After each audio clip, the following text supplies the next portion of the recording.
L'assiette des fruitivores puis des légumivores, c'est né du désir d'augmenter la consommation de fruits et légumes chez les enfants, entre autres en confectionnant une assiette de porcelaine en la décorant selon les quantités qui sont nécessaires pour chaque groupe alimentaire. Diane Manceau, première année, école Alfred Desrochers. Le but de ça, c'était aussi de l'apporter à la maison pour l'utiliser sur l'heure du souper pour en faire un moment de partage en famille avec leurs parents et leurs frères et sœurs.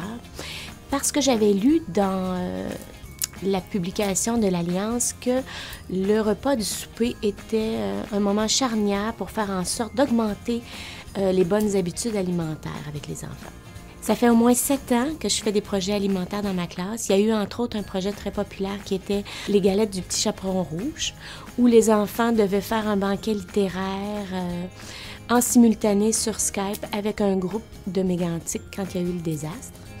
Il y a eu aussi Troc un pop contre une carotte, où les enfants étaient amenés à diminuer leur consommation de sucre et de colorants alimentaires. Puis cette année, l'assiette des fruitivores et des légumivores est dans cette continuité-là de projets pour favoriser les saines habitudes alimentaires. C'est important de bien manger parce que pour être bien en santé, puis pour mieux grandir. C'est important de goûter à des nouveaux aliments parce qu'on est moins difficile. Je fais des recettes avec maman, puis je fais des galettes aux zucchini. Puis c'est un dessert, puis il y a des légumes cachés dedans, mais ça goûte pas les zucchini. C'est certain que je peux pas savoir à long terme ce que ça va avoir comme portée. Sauf que moi, je sais qu'en première année, on crée des souvenirs, on crée des ancrages. Puis quand je les vois plus tard, puis qu'ils me parlent des moments qu'ils ont vécu en classe, ils vont pas me parler de la page 4 en mathématiques, mais ils vont me parler des beaux projets wow qu'ils ont fait avec moi en classe. Fait que peut-être que dans les prochaines années à venir, vous serez invités à revenir, puis je vous parlerai de ce que les gens m'ont raconté au fil du temps. Ça, c'est à partir des fruits et légumes, la viande et des fruits céréaliers. On a fait beaucoup d'activités dans notre classe. On a fait des choses à la centrifugeuse. On a fait une soupe froide.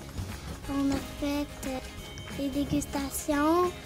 On a fait des desserts avec des légumes cachés, puis plein d'autres choses. C'est certain qu'il y a un impact au niveau de la collaboration école-famille parce que les parents sont impliqués autant à la maison qu'à l'école à venir faire des recettes, entre autres cette année avec les différentes dégustations de fruits séchés, fruits exotiques et aussi les desserts avec des légumes cachés. Ce que j'entends souvent des parents et des enfants, c'est qu'ils sont plus incités à goûter davantage et à essayer des choses qu'ils n'auraient pas eu le goût de goûter avant. Si tu manges plus de fruits et légumes, et tu peux plus grandir puis plus parler à la table.